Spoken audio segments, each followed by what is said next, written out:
Welcome to African Tales by Lorenzo. Here, we bring the rich, vibrant stories of Africa to life, one tale at a time. If you love exploring culture, history, and timeless adventures, you're in the right place. Don't forget to hit that subscribe button, like, and share. Today's story is titled The Mask of Professor Chinelo. It is about a well-respected professor who manipulates and exploits students for her personal gain, hiding her dark side behind a facade of mentorship. Professor Chinelo Markham was a name that resonated with respect and admiration at the University of Oceanfront. At 45, she was the pride of the English department, a woman whose brilliance was matched only by her eloquence. Her lectures were captivating, her critiques incisive, and her aura formidable. Students aspired to impress her, colleagues sought her approval. Yet, beneath the veneer of intellectual grace and professional accomplishment lay a dark, unspoken truth. Chinelo was born in Enugu, the youngest of 5 children in a strict, patriarchal family. Her father, a retired soldier, ruled the household with an iron fist. Chinelo's mother was a timid woman who often bore the brunt of her husband's frustrations. Chinelo learned early that silence was a survival tool. As a child, Chinelo showed remarkable intelligence, often outperforming her peers.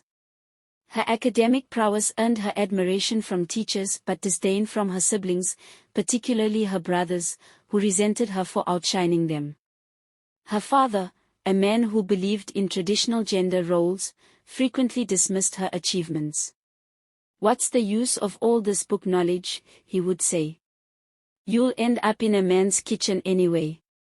Her father's words cut deep, but they also ignited a fire in Chinelo. She vowed to escape her family's oppressive environment and prove her worth to a world that seemed determined to undermine her.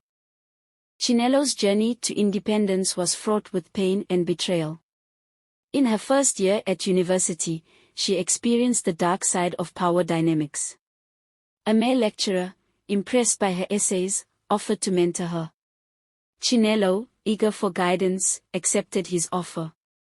However, the mentorship quickly turned sinister as the lecturer began to exploit her trust, demanding favors in exchange for academic support. When she resisted and reported him to the university authorities, she was met with disbelief and ridicule. The lecturer was well connected, and her complaint was dismissed. Worse still, she was ostracized by her peers, who accused her of seeking attention. The incident left a lasting scar on her mind. From that moment, Chinelo resolved never to be vulnerable again. She learned to mask her emotions, to wield her intelligence and charm as weapons. She climbed the academic ladder with a singular focus, determined to attain a position of power where she could control her destiny. By the time Chinelo earned her PhD and secured a position as a lecturer, she had perfected the art of duality. To the world, she was a paragon of virtue, a mentor, a feminist, and an advocate for students. But beneath the surface, she harbored a deep resentment, a belief that the world was inherently unjust and that she was entitled to take what she wanted. Chinelo's advocacy for female students was another tool in her arsenal. Many young women came to her seeking help against male lecturers who harassed them. Chinelo would listen sympathetically, nodding with feigned outrage, and promised to take action. Once the students left, however, she would report their complaints to the accused lecturers, earning their loyalty in exchange for bearing the allegations. "I'll handle it," she would assure the women, but nothing was ever done. The female students who came forward faced backlash and humiliation, while Chinelo's position of power remained unchallenged. Over the years, Chinelo's office became both a haven and a trap for students.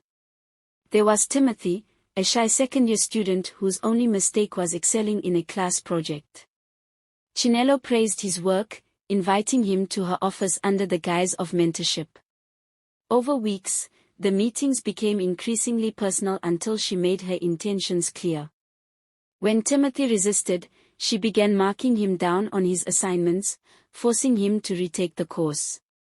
Then there was Chibuza, a confident and ambitious student who thought he could navigate Chinelo's advances. When he refused to comply, Chinelo orchestrated his removal from a competitive internship program, citing disciplinary concerns. Chibuza, devastated, withdrew from the department entirely. For each victim, Chinelo's methods were tailored.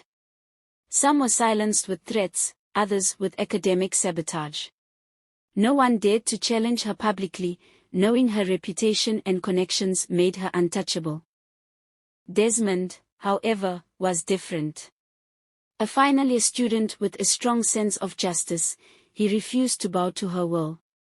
When she summoned him to her office to discuss his final year project, he had no reason to suspect anything unusual.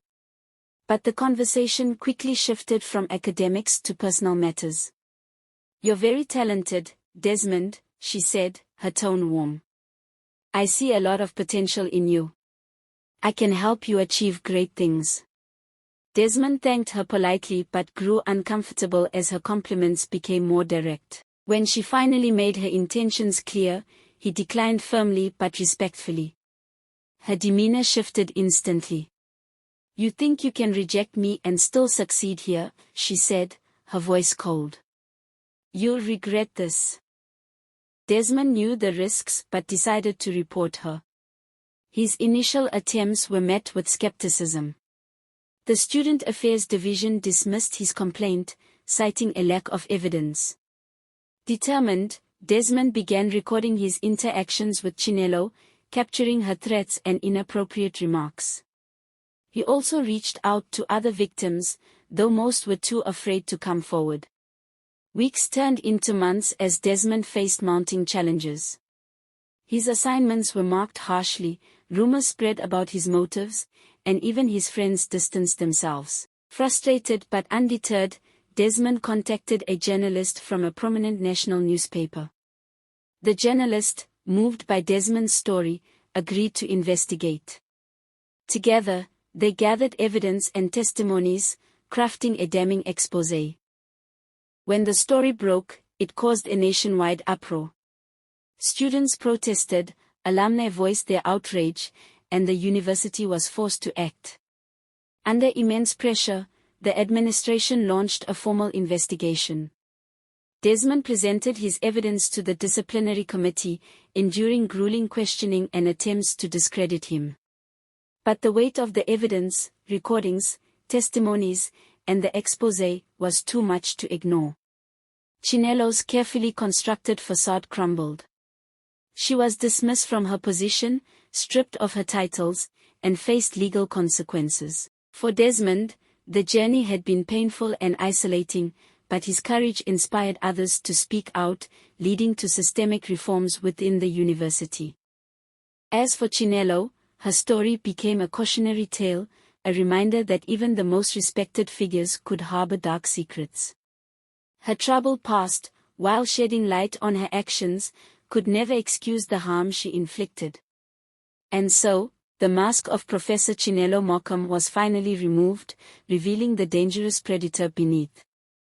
Don't forget to like, subscribe, and turn on notification for more captivating stories.